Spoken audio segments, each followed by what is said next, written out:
Though Giannis hasn't made any firm decisions, he is open to exploring outside of Milwaukee. Duh, Chandler. You think he's going to be on the Bucks next season? Nope, I really don't. I think it's coming to an end. I think that window is closed, but Damian Lillard probably missing all of next season. I think that was kind of the cherry on top there. And again, this guy has been everything to this franchise. He's given all he can. This has got to, I don't even think it's going to be a bad breakup. I think it's going to be a Damian Lillard type situation leaving Portland where it's just open and honest conversations. And I don't know where. Obviously, there's going to be a lot of suitors, and I think it's going to be to a contending team. I don't see him going to like a Brooklyn, or I don't see him going to a team that's just kind of same situation as Milwaukee is. It's going to be a Houston, if it's going to be a Golden State, if it's going to be someone like that where it's going to be an immediate impact title contender, then I agree with it. If not, there is something to say about the respecting the Tim Duncans of the world, the Dirks of the world, just the one franchises that is special and it's unique and it doesn't happen often. So I could see either way happening, but my gut tells me you're saying no. It's up out of there. I am disagreeing, Chandler. Really? He's staying. Here's my expert opinion why he's staying. He would have never made that comment to Bobby Portis in our comments about Bobby Portis staying in Milwaukee if he wasn't staying in Milwaukee. That's where my expert opinion is coming from. Because why would you say something like that or play with a guy like that if you have no? Because you can, Lou. Because you can. If I have no intention, why not? If I have no intention on staying with a young lady, I'm not gonna be in her comments teasing her about staying with her. I'm gonna be quiet and I'm gonna get out the way. I don't know. Sometimes you think it's a good breakup. Maybe that's where I went wrong in my single days because I would totally do that. By the way, on that note, before Chandler gets himself in any more trouble, yes, let's bring him in right now, owner of the Utah Jazz, and now the finally named Utah Mammoth of the NHL, Ryan Smith, joining us. First of all, thank you for the time. Today's a fun day for you guys potentially with the draft lottery this evening. A 14% chance at the number one pick. Number one, are you feeling lucky? And number two, it's a pretty decent draft. If you don't get one, how are you feeling?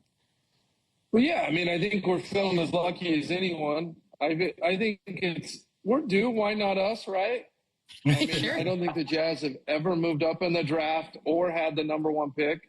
And I believe good things can happen. So it's a good draft. I think it's deeper than people thought. But, I'll leave that part up to Ainge and the crew. Yeah. The sports guys. By the way, your wife's representing Ashley there. Is she bringing any trinkets, any good luck things? I mean, she is the good luck thing. Like, she brings it with her every day. And so for me, it's like, with Mother's Day yesterday, and look, I'm like 0 for 2 in it. Ainge didn't get it. Like, I'm like, we got to mix it up. And she's like, I'll take all the smoke. Bring it. And I was all right, sweet. Let's go. This could be it. Brian, I love it. I love that. I love that you're sending her. And listen, it's the great white hope to me. He belongs in Utah. Who are we kidding? It seems like it's right. It seems like it's your time. Are you nervous? Like last year, I feel like if you had number one pick, you wouldn't really be nervous. Like this year, it's different. Cooper Flag packs a different punch. Are you nervous going into tonight? Or are you excited? Again, we all know 2 through 5 are going to be great players. They're not hyped like Coop. I don't think I'm nervous. I mean, you never know how you react in these situations till you get into it. I don't love surprises. Like, I'll be honest. Like, I'm not like, hey, let's go in and who knows what can happen. I mean, these are very different. I know last week with the NHL draft, we were scheduled for 14, the most you can move up in 10 spots, and we drew the number 2 ping pong ball. So we ended up going up 10 spots. So that felt good. So I kind of know what good feels like right now. And, like, we need a little bit more of that. But I'm not nervous. I want to move on and, go and, do it, That's fair. That is fair. By the way, this is complete, a journalism question or maybe a psycho question.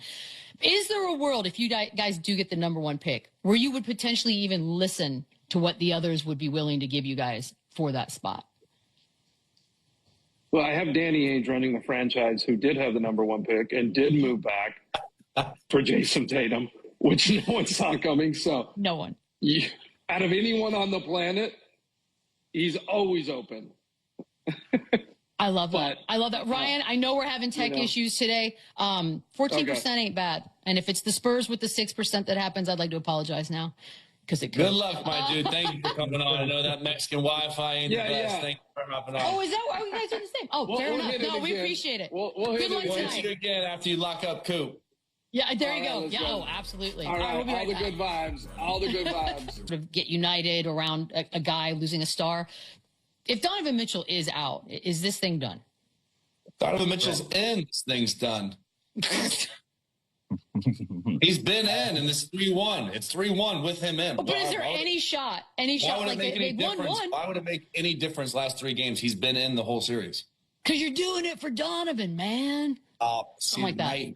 Hey, listen, I've been on the wrong side of a 3-1. Nothing is over until it's over. All right. I still get cold sweats and heartbreak from that. So no, this thing isn't over. But if Donovan, I don't know why I want to call him Donovan McNabb so bad. But you do. It's interesting. It's like the 3rd time I've done that. But if I love that. is not in this series, no, it's a wrap. They can go and pack it up.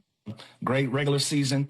Awful postseason. It is what it is. So they got to get him back healthy. They got to get all of these guys back healthy. Like, again, it's Donovan Mitchell is one thing, but if Garland can't play, if Mobley can't play, and these guys aren't 100% and they're playing like they're not 100%, it's going to be over anyways. Yeah. And again, it's with these guys out, like Ty Jerome, he's been great all season long. He's really struggled this series with more opportunity, with more load. Sam Merrill, he struggled. So these guys that are kind of playing in their role during the season, who really, thrived, they're not doing that now with more opportunity and role in the playoffs. So this team fully healthy during the regular season, really, really good. This team banged up in the playoffs against the Indiana Pacers, really, really bad.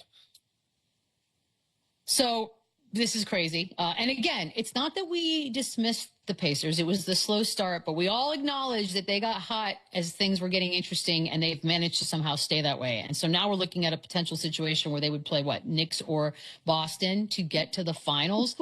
I don't know, Chandler. Are the Pacers possibly going to be in the finals?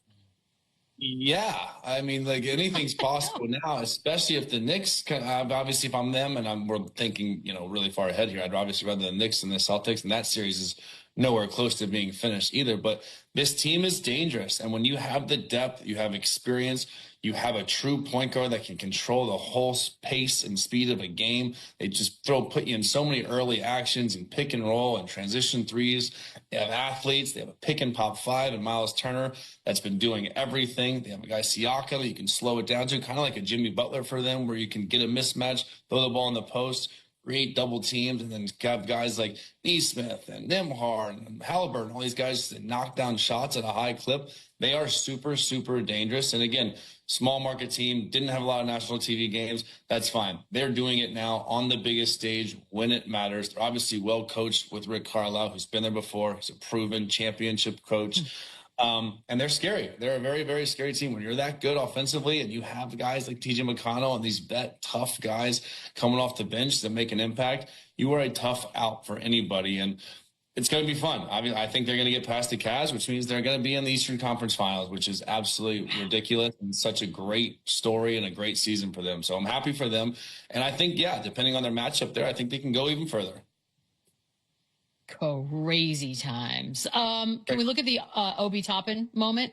It's a little homage, if you will, to the great doctor. I'm going to show it up there. There it is. On the same day as well. How crazy is that? I know, 45 years later. Bam. How nuts is that? The same exact day. How does that happen? Don't tell me there's not a such thing as the basketball gods. Look at this. Oh, I mean, the spirit was in him. Oh, that's insane. Come on, guys. It's crazy.